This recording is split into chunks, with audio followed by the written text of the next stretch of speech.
Hello and welcome to the Juggling podcast, Patreon exclusive, not very exclusive podcast featuring me, Luke Burridge, and joining me today is Juliane. Hello, everyone. And I just want to start this off by thanking all of our November patrons. Should we do it? Wow, yeah. So a big thank you to all our top patrons, Marshall and Sid and Bethany and Callie and Chris and Danny and Flo and Hendrik and Joel and Matt and...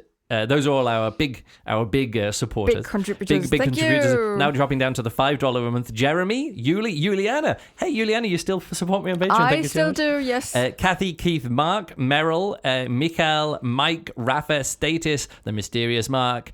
And then we get down to Amy and Andrew and the next level of people who support us at $1 or €1 or £1. Thanks for giving us stuff. Thank you so much.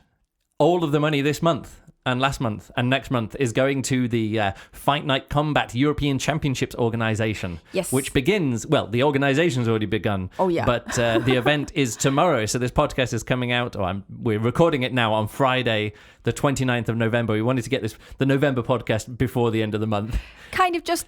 We've been struggling with that a little bit. I wanted to do more stuff this month as well. That ball juggling video, or the ball juggling act video that I had that I've written the script for and all that kind of stuff. Yeah. Just didn't get to it because I had an emergency gig or last minute gig that came up. Yep. And then that was last minute. The schedule was last minute moved around. Crazy scheduling. So a 5-day gig took up like 10 days because it was 5 days late. And anyway, the schedule's messed up a bit too much, but we got through it. And I've just been working on the organization. Yeah. The first people will be arriving at the Berlin airport in about 2 hours or 3 hours time. But some of them are going to Berlin for a day of tourism. Others I'm going to pick up and bring back here to Wildau.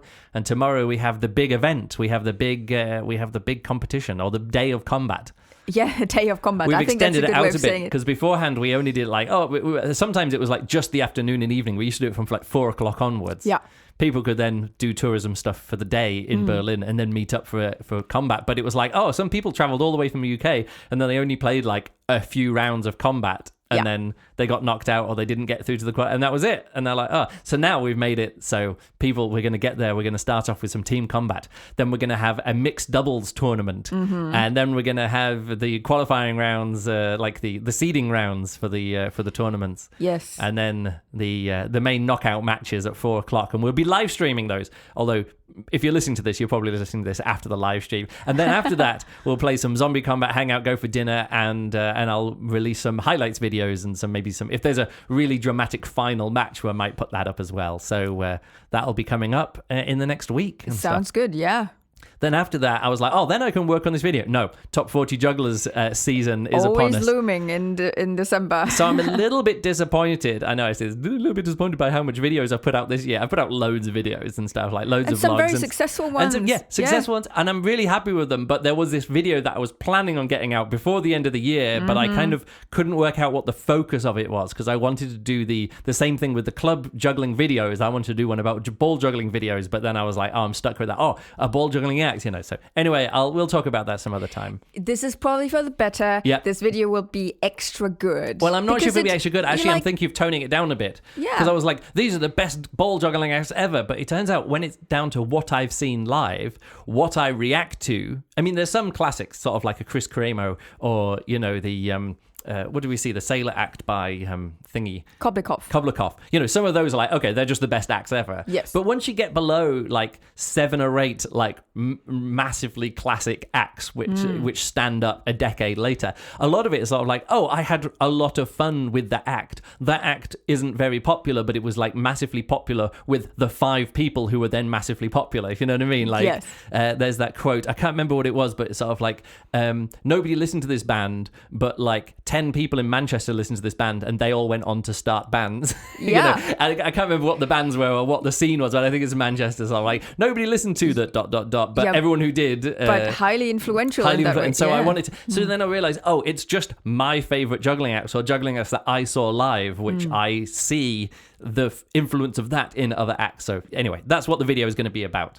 It's going to be are these the best acts ever, the best juggling ball jocks ever, or the most classical acts, or are they just my favourites and other influential routines which stand the test of time?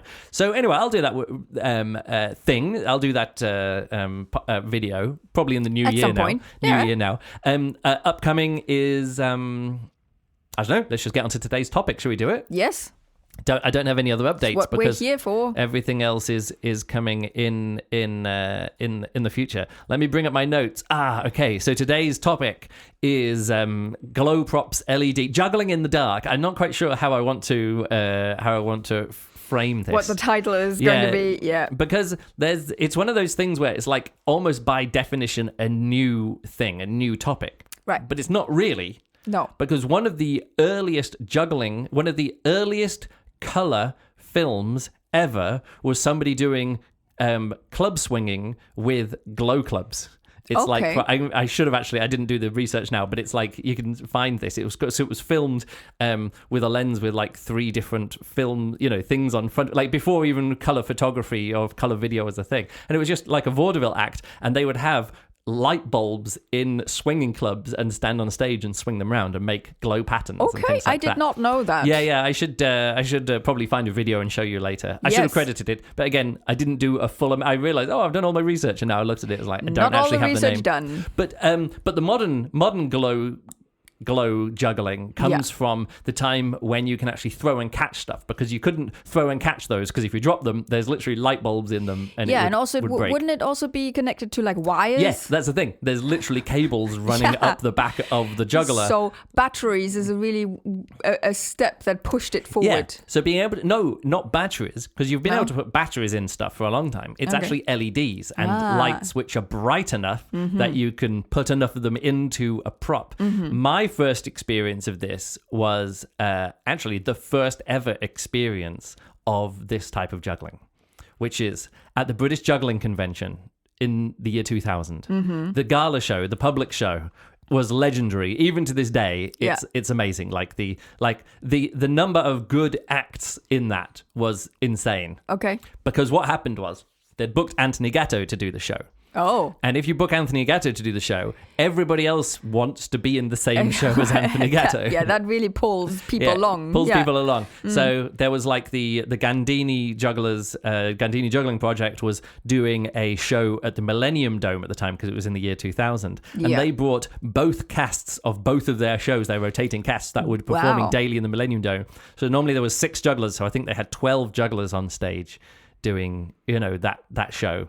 Okay. With Sean and Catty and all of those guys. I don't know. Like the special show at the EJC and when they had all the cast for the It's Smashed. a bit like that with the Smash show where they get together both casts, or like A cast and B cast and some of C cast. Let's just put it all together and do an even bigger show. So that was there as well. And just loads of really good acts. Among those acts was a group called Feeding the Fish. And Feeding the Fish is a really clever, it's a really good name for a juggling act if you understand 2 different bits of juggling jargon.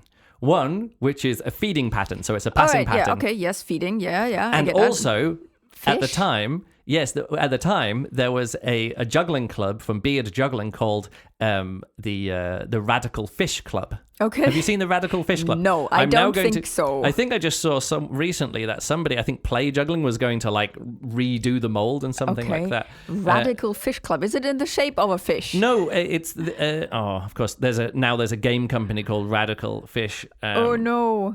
Radical Fish Juggling Club. So they would.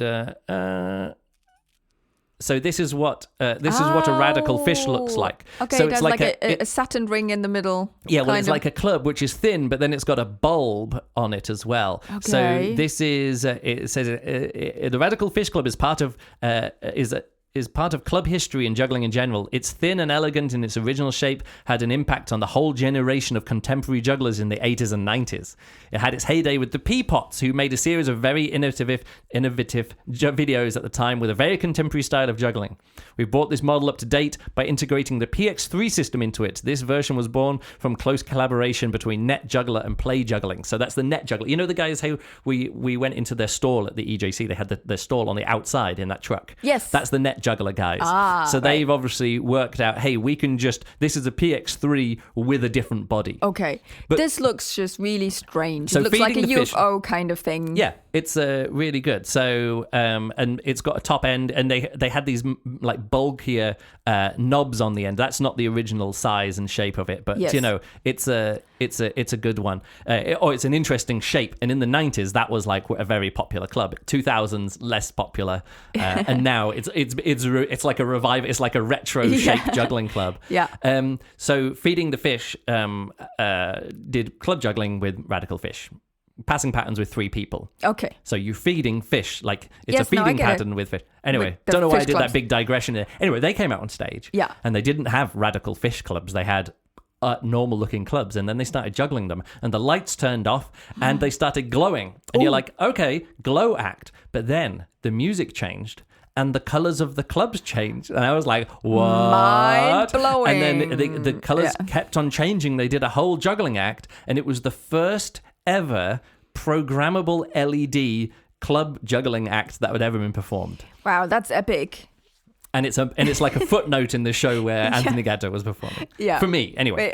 I would have had a video of it, but because I was videoing that gala show, legendary show, and everybody since then who I've said, hey, I've got a video of this you in this act, and they're like, yes, please give it to me. But then someone came along and stopped me filming halfway through. Oh no! And so I don't have the end of the show. And people are like, oh, I did an act in the second half. Do you have that? I'm like, no, I was told not to do it. So now there's no record of one of the most legendary shows ever. Anyway, so here we go. Okay. At the time, I was like, what? How does that even work? And I talked to other people, and they're like, oh, no, I've never seen that before. And I was talking to other people, and there was literally conversations of how did it work? How were all the clubs changing colour at the same time? And they were synced up. Yeah. But then later on, one of them was like slightly out of sync. And then we're like, well, if one of them's slightly out of sync, it can't be like, we were talking like, oh, maybe there's a radio frequency. So when it picks up a radio frequency, it's like switching different things. And because this was at the time, like nowadays, putting a little microcontroller, it like microelectronics in something with batteries and LEDs is like the basis of everybody's first maker project. Everyone like 3D prints the a thing. Raspberry Pi project. Yeah, exactly. You know the thing. You get like a Raspberry Pi and this kind of, and you just program it and you use whatever it is and you do it. But no, it was the company Aerotech who built up this technology, which is crazy. You know, it's like it was ahead of its time to have LEDs inside these like glow clubs and programmable ones. Yes, and also programmable. And the way that you worked it was that it had its own programming language where you go. It's sort of like kind of basic 10 this here, 20 this, and each one of them is a time code. So at each time code you write it. You write a different thing. Okay. And you had to do that manually, going through writing out this time code. Right. I know because I experimented with it. So I guess the slight deviation comes from when you press start on all of them and you don't quite like sync it all perfectly up, maybe? Well, what happens is that they have the charging plugs in and the program begins by pulling them out of the charger. Yes. So everyone stands there and goes 3, 2, 1, go, and you pull it out. Yeah. And but we're humans, so we're not all that exact. At the same time, they were developing a juggling ball, which wasn't programmable. Which you couldn't plug it into a laptop or a computer and transfer the files from a computer over onto the the internal memory of the clubs into the balls. They were too small, but they had a system where you would tap it. You would like they had a motion sensor in there. Right. Yeah. So if you tapped it, it would be like I'm on. And if you would tap it twice, it would go off. And then there was like a menu system which you would hold two of them together and go tap, tap, tap, tap, tap, tap. Yeah. Tap, tap, wait. And it would flash twice, tap, tap, flash twice, flash twice. And then it's sort of like, okay, so now it's got the motion sensor. So when it hits the hand, it changes color and they cycle through, or they have a strobe effect. All right. And my biggest memory of this is with Ben Beaver, because they would give them to Ben Beaver and he would go on stage and do like sight swaps and his crazy, numbers juggling with these things. And, he'd work out a pattern and then put them aside and pick up another set. And one of them would stop working, so he'd pick up another one and like tap them together on stage. It was good. And I was like, oh, what I want, and again, this is the kind of thing that I wanted, is that I wanted that sensor in the clubs so you could stand on stage with the clubs, wait until exactly the right moment on the music, hit the clubs together, and that would start the sequence. Yes. Because they would all get the same hit. They'd all pick up the same hit. Yeah. They never did this, but it was one of the things that I wanted. I was always talking to the guys like, going, right, guys, what you need to do is What you I need want. what I want. So even to this day, with all of these glow shows that you have with these programmable clubs, they all have to start off stage plugged in. Yeah. The music has to start playing. Someone has to press go so it syncs it. Or it's the same laptop or whatever. You press go and it syncs up, and then you come out and they're ready to go. Right. There have been lots of other people who followed in the footsteps of Aerotech. I had a set of clubs which was a lot of like, they had different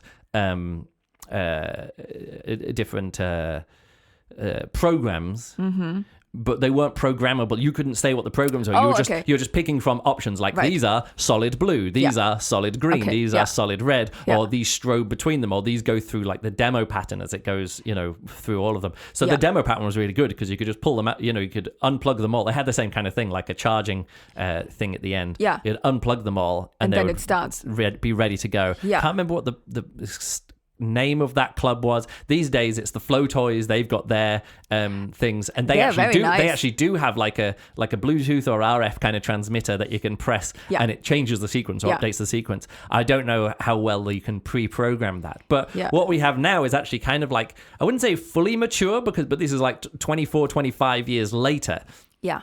And it's very established now that if you want an act with pre-programmable stuff, with pre-programmable things, you can get them in hoops, you can get them in, staffs. Spinning stuff. Yeah, poi, you have them as well. Yeah. But juggling clubs is the big thing. Yeah. So if you've got a big team and you want a show which is like extra impressive, Yeah. to fill a space and to be able to perform anywhere and make it look like it looks amazing, because you don't need a big lighting rig. You are the lighting rig. Yes.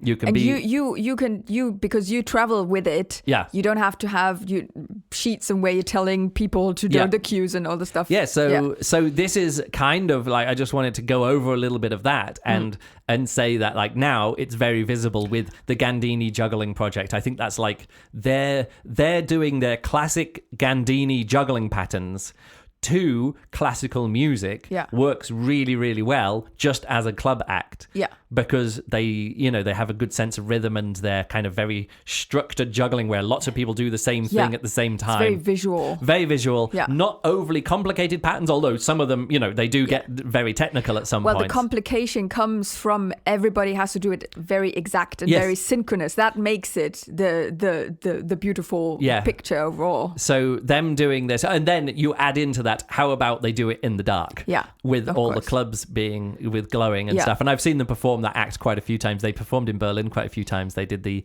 where was it? Oh, well, I guess it was like, was there like a Beethoven, like 200 years of Beethoven or something like that? That was here. They were performing few years ago. Yeah, they were doing that. They were doing the Beethoven show at the I think Wintergarten. 2018 or something.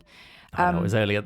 Yeah. Anyway, Either way, a long time ago. I wanted to say something about the programmable nature of them. I remember when you first when we first thought about getting some, and you approached you told me about the Aerotech stuff. Yeah. And to me, that felt so highly expertise level style. Like they had this, that it wasn't really like a customizable front end where you could just use toggles and something would happen in the back end, like the programming. You yourself had to be the programmer and have that knowledge and expertise to be able to even it's not programming. That's the thing. It's not actually programming.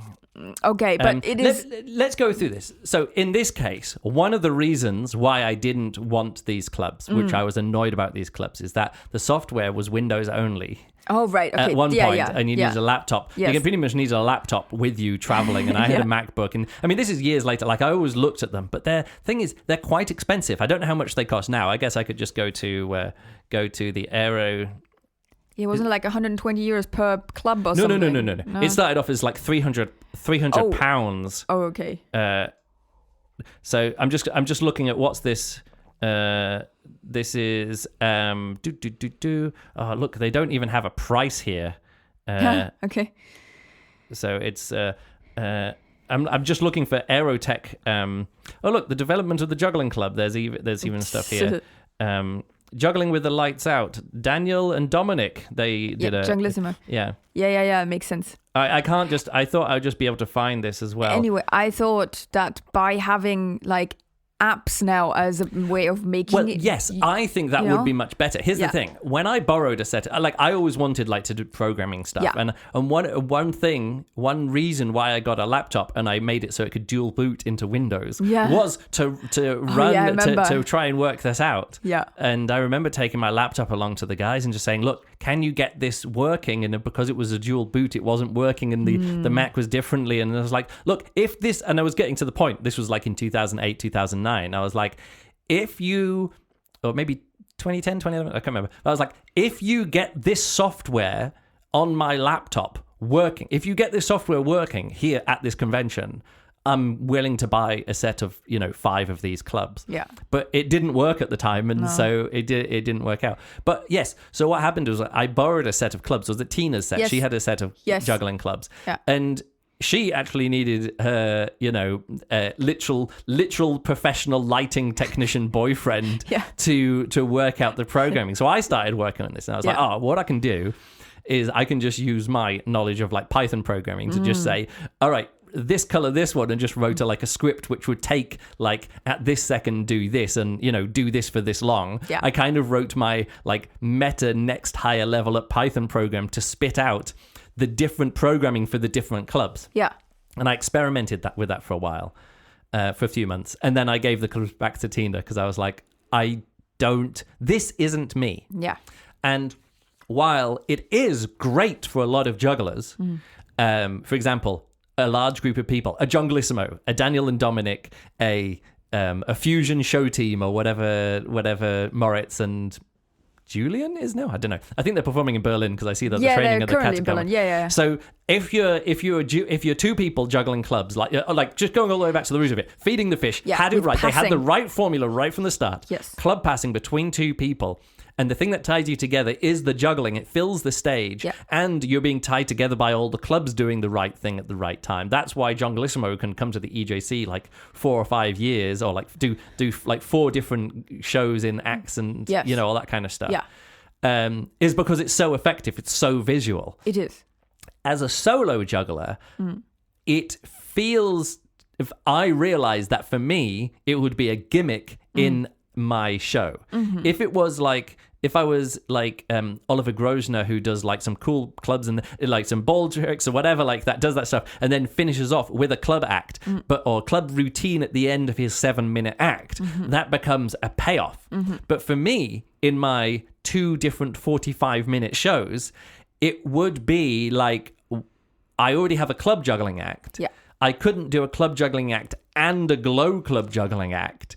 That would, like, for the same audience seeing both of those, it would be like, well, you just did that, but with the lights out. Yeah. And so... Yeah, you'd have to decide which one you want. Yeah, so what I'm doing is I'm replacing a club juggling act in my show with a technically more complicated, annoying club juggling act. So let me bring up my notes, because I've done all of this without looking at my notes at all. But if I bring my notes over here, I can go through some of these things here as well. All right, so let me go through my history, my personal history with glow props. I got some glow props, which were these like shitty... pass juggling bing bags where there was a single LED in it and you like turned it on and they would glow for a bit. Okay. And I gave some to people like Ben Beaver, like, when was that? This was like 2002, 2003, because everyone wanted, glow stuff. Well, clubs are too expensive. It's gonna be the new hype. So actually, I think it was Pass, which was a juggling company, I think from France, or I think Chris was maybe based in France. I don't know. Either way, but that was the original Aerotech was one of these Pass clubs, but with Aerotech stuff into it. It was different collaborations of where you get this stuff. But they were so shit that as you juggled them, they would just break, and that would be it. And there was nothing you could do about it. They were just now that one was just broken. Yeah, there wasn't anything. So like hard plastic. No, they were like a fabric, like a very loosely woven white, like plasticky thread. Yeah, like nylon. Yeah, like a nylon thread, but like a chunky weave. Yeah, and inside were translucent plastic beads. Right. And then in the center of it was a single LED. So they... I would say they glowed, but they were glowing as much as sort of like something glow in the dark was. In other words, like if it was totally dark, you could see that you could still see to juggle. Yeah. But they weren't really good enough to like perform with because they weren't bright enough to light up the stage, and that's always what it comes down to. So. And so then they had various times different ones of these. There was actually one ball that I got which wasn't a juggling ball. It was like a toy ball which you could like squeeze and recharge, and it was like really cool. And it was like €80 or something for one of these balls. Yeah. And I tested it out, and I was like, "Oh, this would work out." But the thing is, because you could squeeze it to turn it on and off, if you dropped it or caught it wrong, and then you're squeezing it because it was like a you know, like a toy, like an ornament kind of toy that you'd squeeze it and it would like glow nicely and stuff. Yes. So it wasn't manufactured, and the purpose wasn't juggling. It was something that you would repurpose for juggling. Yeah. So I did have this set of cheap glow clubs, and I would use them, say, if we were doing street show stuff. Yeah. And it was dark, like you're doing a street show, and if you're at street show festivals, you're often performing into the evening. Yes. And so to have those glow clubs was actually really handy that I could pull them out of the case. Yes. We used them, me and Paula used them for one show that we did called The Tonight Show, and we had this like setup on stage where we're trying to steal things, like we're robbing things, and you open up the case, and what's inside, and you know have you seen Pulp Fiction where they open up the suitcase and there's this glow inside, and we're like, oh, you open it up and it's glowing inside, and you'd pick out these clubs, and we juggled them along with other things. We had lasers on stage and all that kind of stuff. We performed that show a grand total of one time at the Israeli Juggling Convention, and then we started working on cruise ships, and we're like, well, we can't take all the glow clubs and the other clubs and all this other kind of stuff, because we took so much stuff with us to that one festival where we're performing 2 different 45-minute shows. Wow. Yeah. Yeah, it was a bit much. So we never really got back to that. At one point in my show, I was like, well, I do one Diabolo, then I'll do the 2 Diabolo section of my act. And at that point, I can bring out the glow Diabolos. So I had these glow Diabolos, or Diabolos with LEDs on them. Right. And I performed that like 3 or 4 times, and I was like, oh no, I don't need this. And the issue was that it was always like, if I do Diabolo, do I just do like I do a 1 Diabolo routine, and then what do? I get out the 2 Diabolos, they glow, and I just do 2 Diabolos glowing for a bit. But you can't see the tricks. Yeah. With like, you can either turn the lights down so the Diabolos glow better, so you can see the Diabolos, and the effect of them spinning and sparkling looks really good, and it does look really good. But then you can't see me as a juggler with the hand sticks, and you can't see the tricks that I'm doing. No. So all you see is 2 Diabolos, and this is my issue with a lot of 2 Diabolo routines back in the early 2000s that people come out and do. And the Diabolos would go round and round and round. And then they would go round and round. And then one of them would like change direction, loop back a bit. And then it would go round and round. Then it would go round and round a bit higher. And then it would go round and round. And I was like, oh, all we do is have these 2 Diabolos going round and round and round.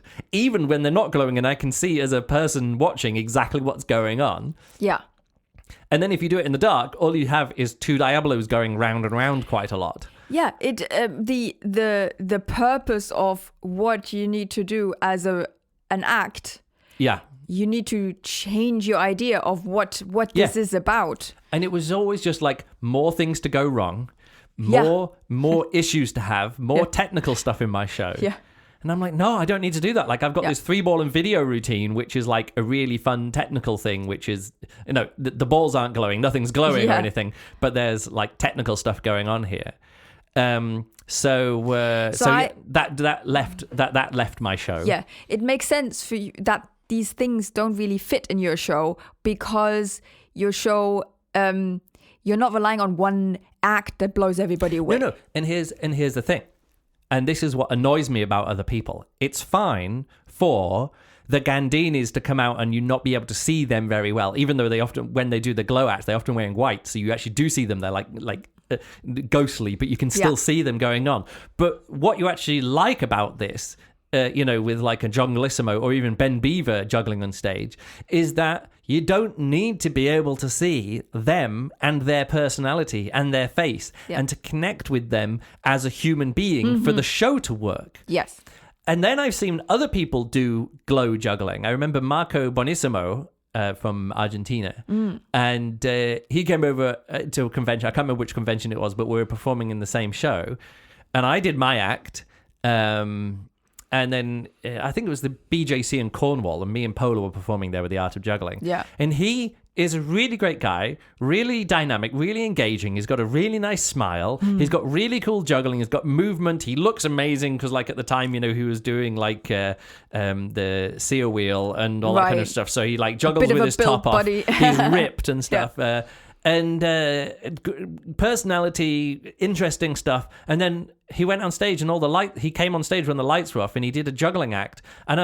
And I was like, that's a real pity, because what I like on stage is you and your personality. And I realized, that's the same with me. Like, what people connect with me on stage, they can see the juggling. That's fine. They can see that my rings change color. Yeah. But what they're actually responding to is when I stop juggling and I point to the rings in my hand and I smile and click my fingers and all of the stuff and all of the tricks that you use as a juggler to encourage the audience, like this, all of the human connection that you have with someone. Yeah. When you juggle in the dark, that's really difficult to have. Now, if the connection that you have is this music's really cool and the lights are really flashy and this is amazing motion synchronized to the music like the Gandine is, or wow, that's a lot of clubs, as it is with the Jonglissimo guys, or the Feeding the Fish people is sort of like, that's classic juggling, but it's glowing, and even just that this glowing is new. Yeah. That's all fine. But my juggling and my onstage personality is based a lot around me and my storytelling and people connecting with me and my story. Yes. Like, people don't like cheer and cry when I do. I say cry. Like, my aim is to have people crying when I tell them a story and then pull off a juggling trick, or to cheer when I'm like, this might be the last time I ever perform this. Like, I'm adding in these like storytelling ideas to make the trick more meaningful to people. Like, this is the trick when I saw somebody else do it, which made me want to become a professional juggler, or made me want to become a performing juggler. And then I do the trick and then thank people for allowing people to do a bucket list trick.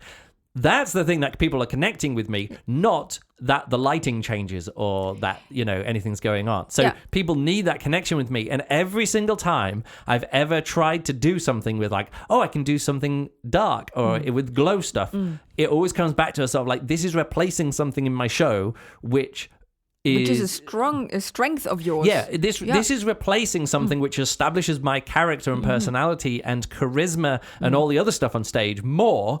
And by doing something in the dark, it's like it's not that it's a gimmick; it's that it reduces my show. Yeah. So for you, it takes something away, and the glow act would have to add extra, like an interest on top. Like it couldn't just take away you as a person by you like taking you out of the picture basically. But then it would have to be so strong and so extra adding value to it that it would have to be, I don't know, so specific over the top of that. Yeah. What you add as a person. Yeah, that's the thing. Like, I do believe it would be possible for me to do that. But so far, I haven't been able to just do pre-programmable juggling clubs with pre-programmed aerotech juggling clubs set to music, and I press play with the laptop and then walk on stage and it all works.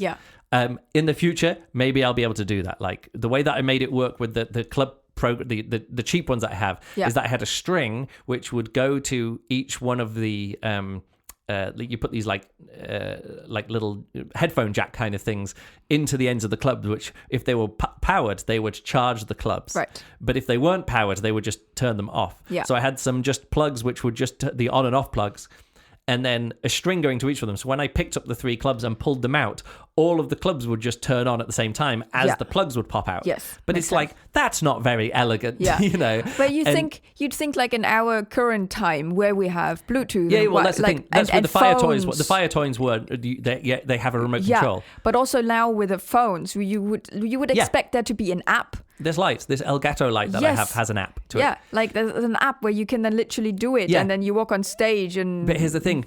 For me to get a juggling club to where that's like a full-time job. Oh yeah, absolutely. I'd actually have to either I would have to do it or I would have to employ people to do it, and then I'd have to relearn all the lessons. But I guess a lot of those lessons have now been learned outside the juggling community, like in the maker community and the small manufacturing and prototyping community. Yes, but also your shows don't have like a gap where something is missing enough that it would be worth it for you to do.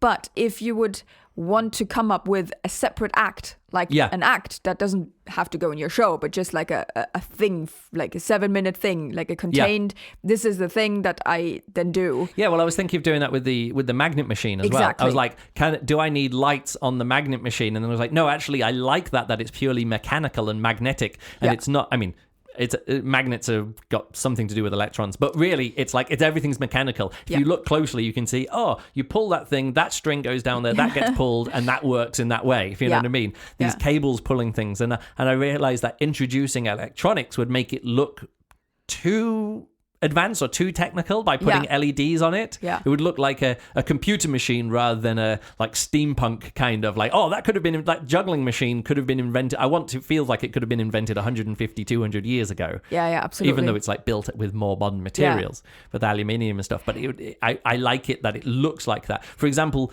if the conic routine by Greg Kennedy that was performed with Cirque du Soleil. It's this big cone, but they performed it when what's his name? Who's the actor who performed it? I liked it the most. Anyway, they always had glow balls inside. So these like glow balls. Maybe they had silicone coating, whatever it was. But you'd put it there and you'd slide it round.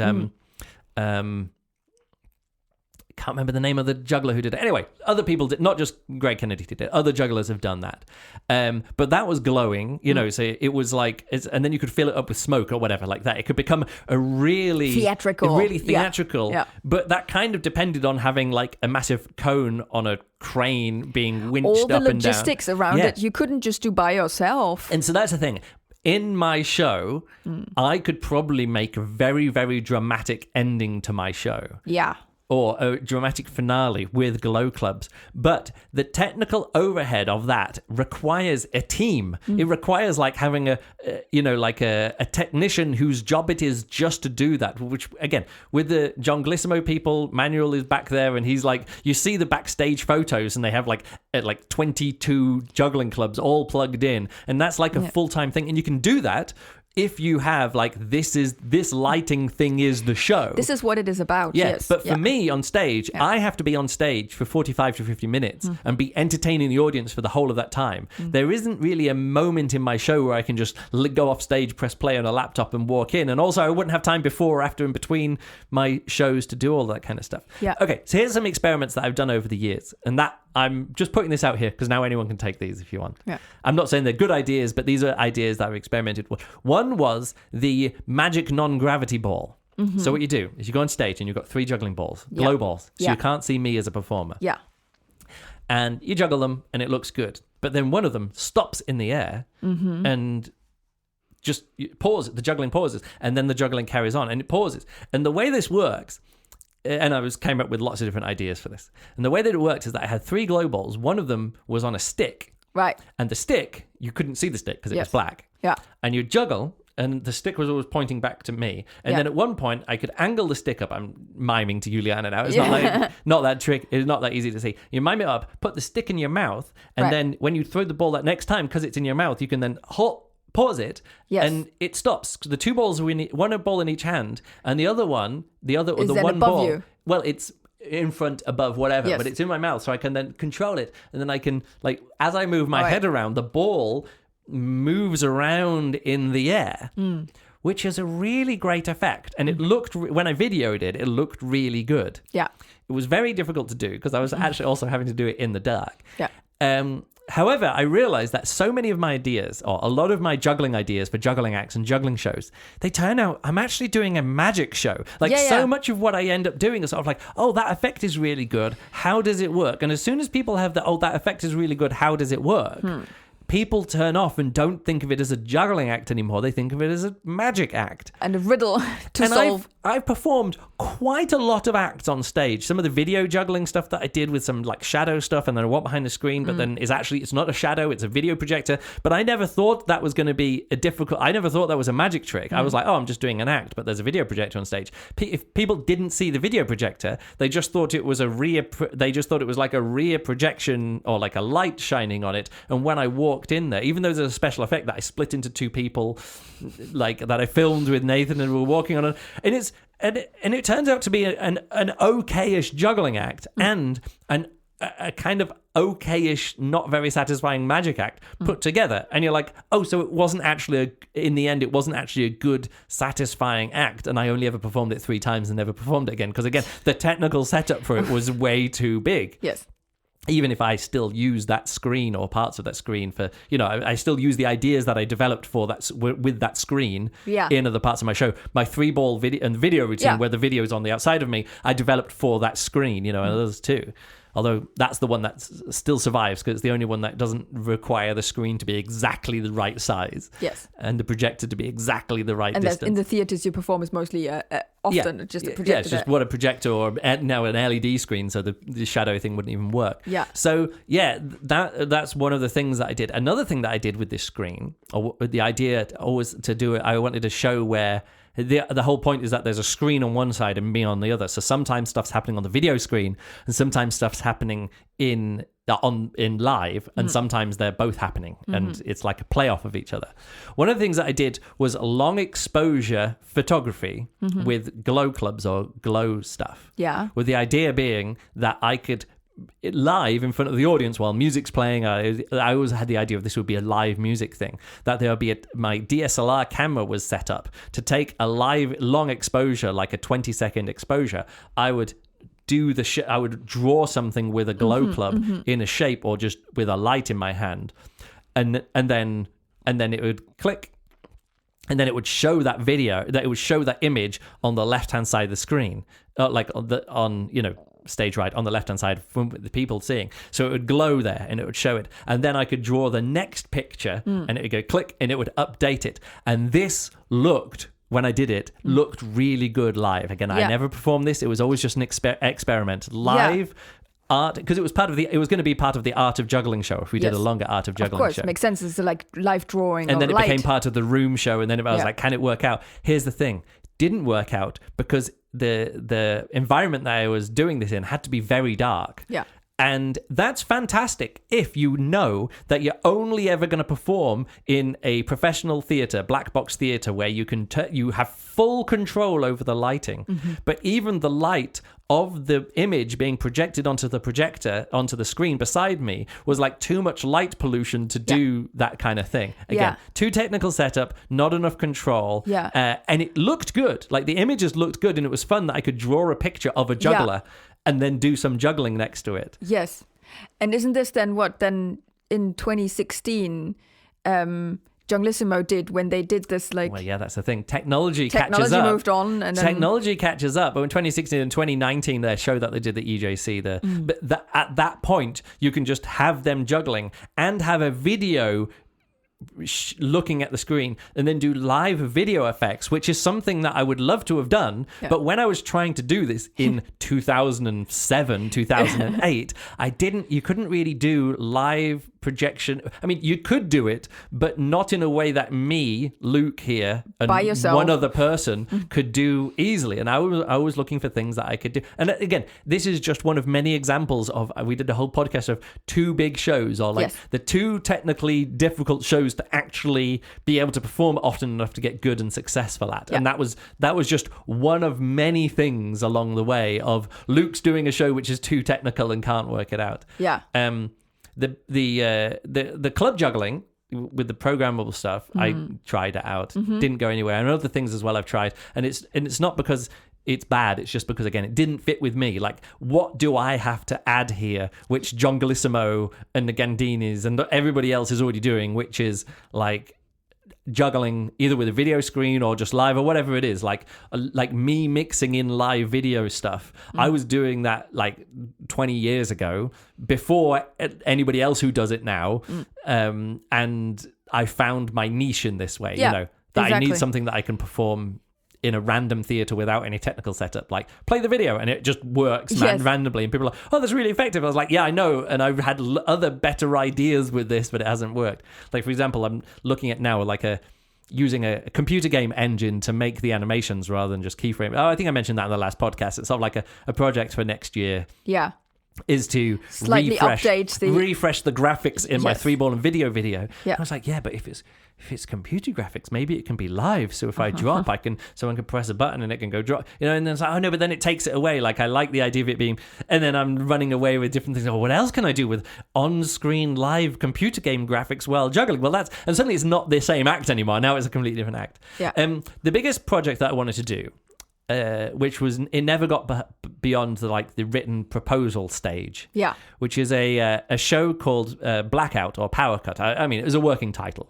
The idea being that people come into a theater. So imagine you go into, I don't know, the Chameleon Theatre or some black box theatre, and it starts off, and the first act comes out, and it's just a traditional act, and the host says, now a Diabolist act, and the Diabolist does something, and then they throw the Diabolo up, and it hits a lighting rig, and there's an explosion in the lighting rig, loads of sparks come down, and all the power goes off, everything turns off, and the music turns off, and everything turns off, and then what happens is somebody like the idea being that the Hausmeister, the janitor, whatever, comes out with a torch and shines the torch around and says, oh, I'm very sorry, we're trying to get this working out. And the idea being that the rest of the show happens without the traditional lighting rig, without any of the lighting. Yeah. And the idea back then, again, this is like 2005, whatever, is that you would get lots of torches. Yeah. And like LED lamps or torches, and hand them out to people in the audience. And as the show goes on, more and more people in the audience get these torches.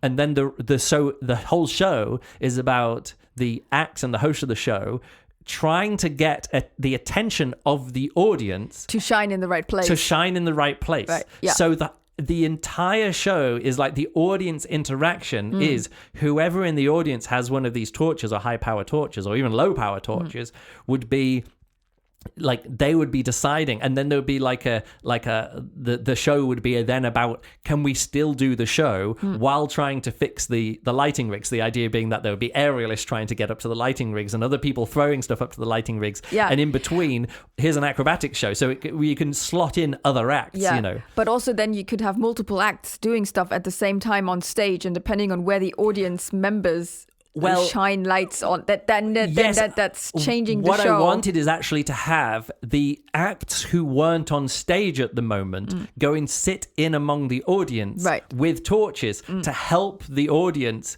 do stuff. So at one point, guiding it. Yeah. So I wanted there to be some. I thought it'd be fun to have some kind of like love triangle going on, or like somebody who's a partner, like one of the acrobatics couple is actually having an affair with somebody else, and they're over there, and suddenly all the one light swings over and another light, and there's like an act going on the stage. Like a clown act or something not important, and they're sitting together, and then they like maybe kissing, and like they don't know that the lights are on them, and they're kissing over there. I don't know. There was again, this was only a proposal stage, but that had nothing to do with like glow clubs. No, or glow but again, this would work really great in an audience where you could turn off all the lights and everything would be dark.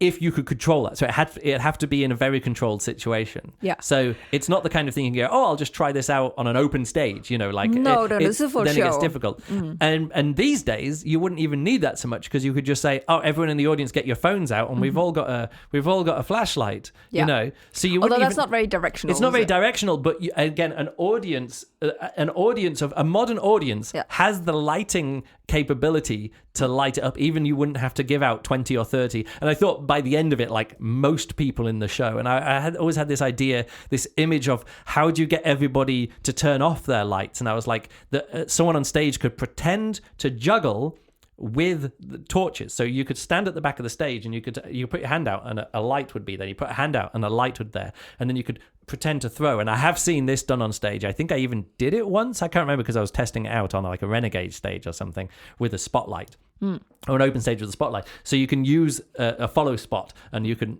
pretend to throw and catch a follow spot. And so if you had like 3 people or 4 people who knew what to do, you could pretend to do, and this is the whole idea, it's like you're doing light juggling, you're doing glow juggling, but the people are doing the action, are trying to do the action of the balls from within the audience with beam spotlights. Again, it would be difficult to do, but I think it would be possible, or laser pointers, or however you do it with these kind of things. So you need enough light around there. And the idea is that you could then take one of these, you could open your case, and if you put this shining light that isn't in your hand, but the other person, you could put it in the case and you could close the case and the person would turn off their torch. And then the idea being that you could get everybody else, and even audience members who don't know what to do, they'll get the game or what the game is. Yeah, you need to just teach people what to do. Yeah, that's the thing, is that you could take the light or take the beam of light, take it over, put it in the case and close it and keep trying to keep them all in get them all into the case. And then once the music kicks off, you could open it and everybody would get the idea of like, oh, the light comes out, and then you could have like a big finale and stuff. And this is an act I would love to do, which is getting away from glow juggling or lights juggling or juggling in the dark, but it's still in the realm of object manipulation. So this is my idea of the power cut show or the blackout show, which again, I'm never going to get around to doing because it would require me to work with other people. It would literally need like a full residency in a theater specifically to develop the show together with other people and the whole staff from the theater. Like, well, that's the thing. It's a whole if theater I was show. working on a resident, so if someone came to me and said, "Luke, we need you to work on a show, and at the end of the week have a good show," I'd be like, let's do power cut. I'd be ready to go. I mean, I've got lots of other shows in my head, but this is one of the things. And of course, you could just in that have a glow juggling act. So the juggler could go on like, I'm fine. I was gonna juggle in the dark anyway, and just do their act. Yeah. So that'd be that kind of stuff. Sense. So So really, what it comes down to is I really enjoy watching glow acts, but I have never found one that fits my personality and stage situation. And I think that's always what it comes down to. The person on stage, the juggler, the performer, needs to find something that fits their persona, their charisma, their physical capabilities, or what they can give to the audience. And if that is impressive, light, glowing act, that's great. That's perfect. I really enjoy this. I love sitting in the dark and just being mesmerized by what's happening, because it's so, you can do so many things that kind of look like defying gravity, and you can you take away one extra sense.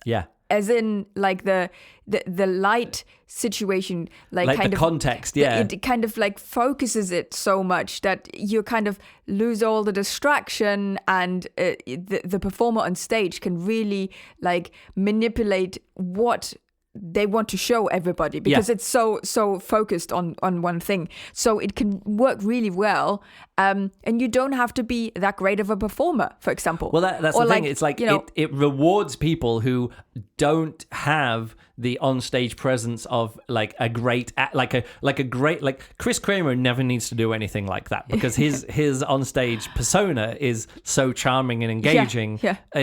But then there's other people who they can do something with glow, and you're like, actually, we're not here. We're here to see the cool tricks. We're here to see the cool images.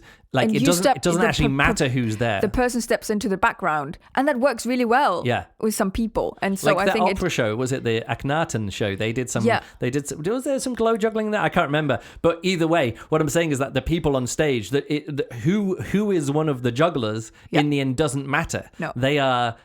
They're a cast member there. I mean, there's a special cast member, but they're like part of the group. They're part of the quartet. They're part of the choir, whatever it is. Of the ensemble. Yeah. None of their jobs is to draw attention to them. No. Whereas when the same people perform in the Smashed show, each one of them has a very strong personality, and then because you can see them, so it's the same group. The Gandinis can juggle in the dark or juggle with costumes that you can't even see them to some opera or whatever. But also those same performers. Yes, become. You like each one of them individually in the Smashed, where you can see them each. Yeah, they become part of the landscaping of the background of something, like by being a mass. I'm saying the glow acts there in the foreground. Like, no, but what I'm saying is they are like they are like a faceless mass and do something as a group in the background. And at the same time, in the Smash show, you could not do the Smash show in the dark because it lives from the personalities and how they interact. That's what I'm saying. I'm not saying it's a performer based thing, because I'm using the Gandinis as the same performers, the same jugglers, the same people do a personality based show in Smashed, and they also do a technical based show, like a tech circus or whatever I called it, where it's about light and sound and video stuff or whatever. Yeah. And the what do you say, structuralist kind of thing where they're like, aha, here is how we make art. We make a formula and we do iterations on the formula, and some people will be doing this iteration, and you're like, oh great, okay, we know how this is done with music, we know how it's done with dance. You're doing it with juggling. Yeah. Great. But that's, it's a different form. Yeah. So, but it's not based on who's performing, it's based on the decisions that the performers and directors are making. Yeah. And I'm just saying, for me, I've never found something which breaks through to the other side. Yeah. You know what I mean? Yeah, so I will do at some point. I'd love to do it at some point. Yeah. And maybe it'll get to the point where lighting can be controlled in an app, or I'll just make the thing, I'll just get the, I don't know, not Raspberry Pi. Anyway, one of those small controllers. Arduino? No, I don't know what it is. Anyway, it's a little, the very smallest of the microcontrollers. And battery technology is getting better. LED technology is getting better. Controller technology is getting better. Everything. So if I can do something where on stage I can press a button, or on stage something can go correct, where I can kick off a video and the music and the light or something, I can do a big finale thing. It might be worth it for me, but that's not a project for this year. Not at this time. Not for this year. In the future, maybe. Maybe in the future, I'll do the full. I've got other inventoring projects that I want to get to in the next year. Now that I've finished my Gato balance pole. Oh, that's another thing. The on the top of there's a hamster ball that lands, and I was like, oh, maybe I could do it so a light shines up into it. Yeah. Turns out can't be bothered with that because again, it's just another thing to go wrong. And I'm already at the very edge of my performance ability there. Yeah, because it's you by yourself on Anthony a stage. Gatto has people to hand him props. For I don't. 45 minutes. Yeah. And you just need to make it so it fits in the capacity of the show. Yeah. I'm already quite annoyed that the balance pole doesn't fit him. Everything else in my show comes out of my case and goes either back into the case or into the basket on in the bag on the back of my case. And that's the only thing that doesn't come out. Like I reach for it and it's like, I'm not. Yeah. Just standing there. I need someone to run on stage, a clown to run on stage and give me stuff. Why is that clown? I don't know, because in Anthony Gatto's last show he had a clown that would help him out. Right. Okay. That I've got to the end of it. Oh yeah. Other stuff that I don't like, acts that only work in very dark conditions. I once saw at the, I was in a show, the EJC Legends show, which was 12, 13 years ago. So in Ireland? No, it was in Munich. Oh, okay. There was a Legends show there, but this was like EJC Legends or EJC Old People. Yeah. And Jay Gilligan performed in it, and Wes, and the Thomas Dietz performed. I actually didn't perform juggling. I performed my Zanzibar act they wanted me to do. Okay. So I took a guitar with me and performed that. But yeah, Thomas Dietz came out and he wanted to do a glow act, and then it was in this massive arena. It's like in this big Olympic arena, and he wanted all the lights turned off. But the show venue was a temporary show venue in an arena where there was lights on. And so all of the stage lights turned off. They'd obviously done the tech in the afternoon. Light. Yeah, I could just see him. It just wasn't very good. And he knew it, and he got pissed off. He's like, those lights up there. And he was like, those lights up there. I was like, no, those are like lights around like the pedestrian walkway around the top of the arena. You can't turn those off just for you to do some glow. And that's one of those things that stuck with me. And I was like, I never want to be in the situation where I'm saying, oh no, I thought the lights were going to be off, and the lights aren't off. And I was like, that's something to learn from. I mean, if he'd have just done the juggling, it would have been fine. We're like, it's not as dark as it should have been, but he's still like doing 6 clubs on stage or 7 clubs, whatever he's doing. Like the juggling was still amazing. Like there's nothing wrong with the juggling, but he brought attention to the fact that the lighting wasn't perfect. So the personality, like the whole point of that is like we shouldn't have seen his personality. We should have just seen the beautiful juggling. Yeah. But we did see his personality, and it wasn't a positive. And it was magnified. Yes, it was a negative. Way. We could see that the performer was having a negative experience, and that was the only part of his personality that was on stage. Whereas other people could have. I'm not saying it was a bad performance, like he was caught out in that way. He was told, when we perform, we're going to turn all the lights off. Great. I mean, what else do you need? I've got really easy technical stuff. Don't turn any of the lights. Done. Great. Sorted. No problem. Yeah. But yes, that was the only note that I hadn't got to. Yes, so there you go. I hope that's a fun discussion about the considerations about having why to use glow stuff or not glow stuff. Yeah. Didn't talk about fire. No. Well, I think That's another thing. That's a bit of a separate That's thing. a completely different culture, completely different Absolutely. realm of doing that. So yeah, let's wrap it up there. Okay.